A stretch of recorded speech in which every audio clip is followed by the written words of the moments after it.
SwayamPrabha. Digital India. Educated India.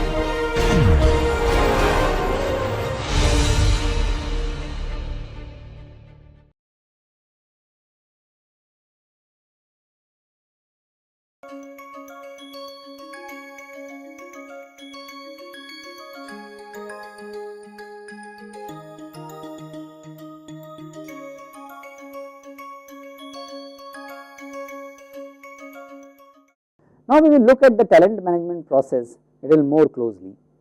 How to identify and cultivate the critical top talent? That is a critical question which HR function need to answer. We need to answer this question because potential of the company depends on top 2 to 5% employee who create disproportionately high value. There are studies now which suggest that performance in organization is not distributed in the normal curve or Gaussian curve. Performance in the organization is represented better by Pareto law. That means 20% of the talent contributes to 80% of organizational success. So, this is generally the first task of G3 to identify those people who are in the right role and they will be most accelerated, they will most accelerate the company's growth. We have example of some of the very bright and very highly valuable talent like Gerstner in IBM or Steve Jobs himself in the Apple. They bring very high level of value to the organization. So, organizations need to understand which are the critical talents and keep harnessing the talent in the organization. If we look at the overall picture and if we want to plot people across the organization in terms of their talent value, this graph can be plotted between performance and potential and willingness.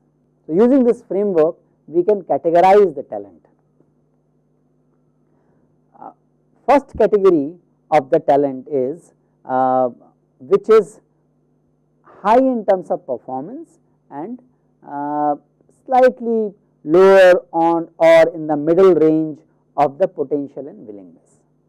They constitute the solid citizens of the organization. They may not be very ambitious, they may not be stars, but they are the solid performers who are able to deliver day to day, week to week, quarter to quarter performance consistently quarter after year and perhaps year after year. So, in any organization there has to be a very strong and robust robust group of solid citizens. Second category of the talent can be performance problems, means people who are high on potential and willingness, but they are not able to perform well. These are the talent generally there in the amongst the group which are earlier in their employment life cycle. So, that is found in large percentage at the entry level or frontline management. These people have to be trained, training, coaching, mentoring, particularly training can be very useful for this category of talent, which are high on potential and willingness, but low on performance. Third category of talent can be called stars. These are stars because they contribute immensely to the productivity and innovation in an organization. They are very high on performance and they are also very high on potential and willingness. These are also our most vulnerable talent. These are the people, these are the performers whom competitors are generally always looking out for, and they act and talent in this category is most vulnerable for the talent poaching by the competitors. These this category of talent, the best strategy for them is delegation. They do not like close monitoring, certainly do not like close directing. They have to be given sufficient autonomy to perform, and that is why in their case delegation is most important technique or method of management with them. Then there is a last category which are low on potential and willingness and also low on performance. This category is called misfit. This pool of talent are the least engaged pool in any organization.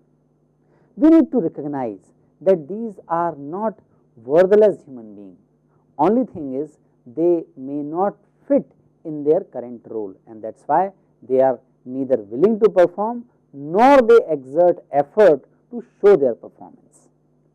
They may be highly talented and can be stars in some other organization or maybe in some other industry. So, organizations or particularly HR need to help and need to approach these misfits in a positive way. Even if they have to ask this pool of people to leave the organization, that has to be done compassionately and that has to be done respectfully and with dignity. In some good organizations, HR also helps these misfits to identify their true calling, identify their inherent talent, and sometimes they are guided to pursue that talent outside of the organization and sometimes even inside of the organization. So, we must notice that this matrix is called talent matrix. Here nothing is useless. All quadrant or all squares represent a unique kind of talent.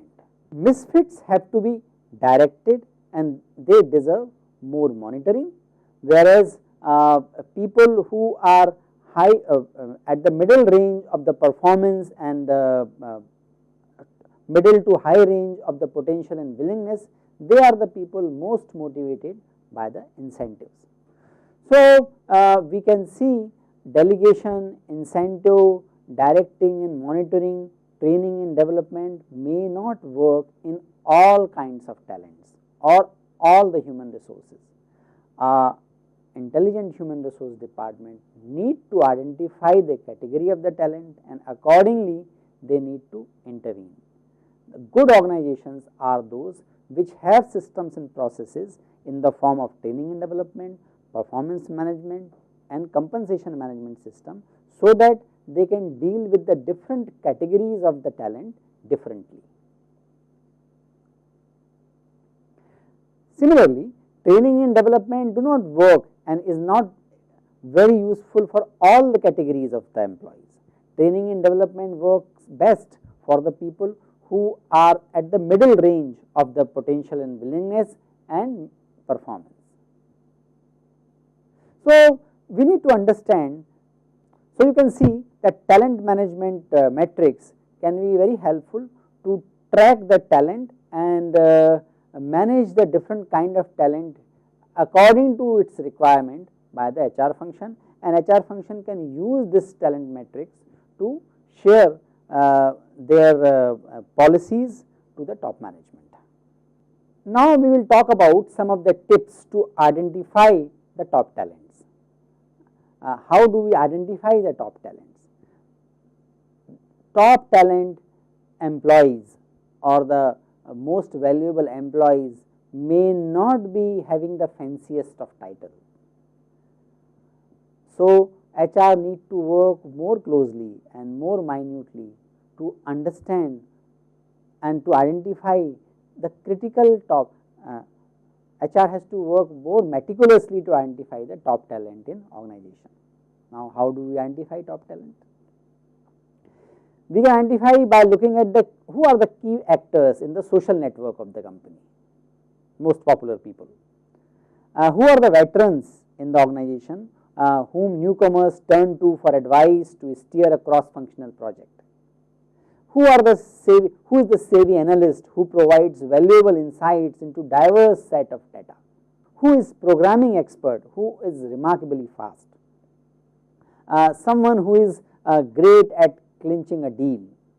a charismatic person who creates and infectiously encourages people around him. So, these are some of the clues which HR managers have to keep looking at to identify the top talent in organization. Talent management process is a very important process, as we are discussing since last few minutes.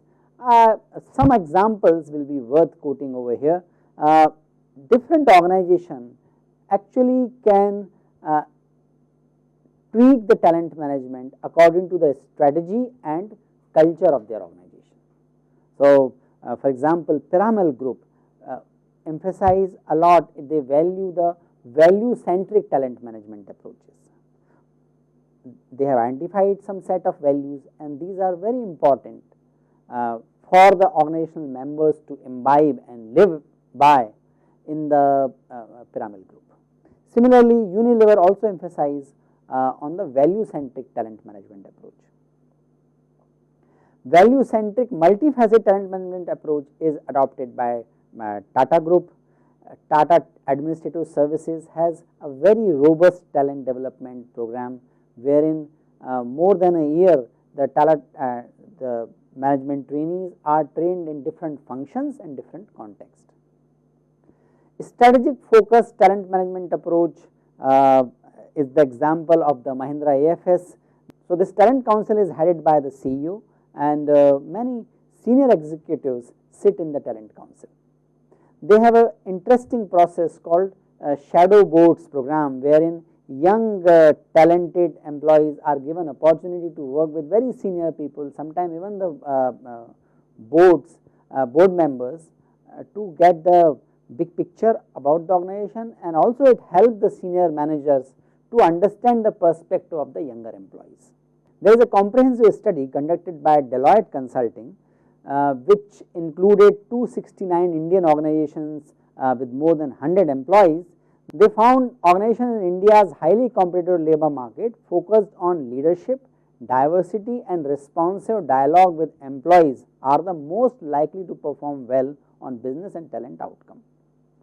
That means, for the best talent management process in India, leadership development, encouraging diversity and responsive dialogue between leaders and employees are some of the most crucial processes.